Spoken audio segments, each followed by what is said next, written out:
Ayan, yung niluto ko kanina na biryani. Paborito nilas. Paborito ng lahat. Alam niyo ba guys, nagluto ako ng isang beses. Tapos ngayon nila sa tuwing linggo magluluto ako. Kaya gawin nyo na ito.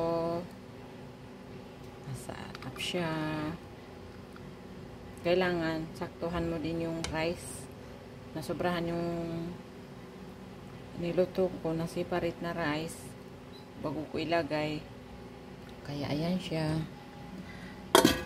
Kahit walang ulam ito, kahit walang manok, kahit ito lang rice na to, makakakain ka.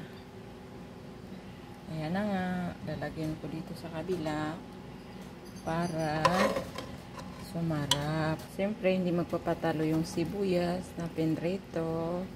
Dagdag sarap. Bye bye. Thank you sa panonood.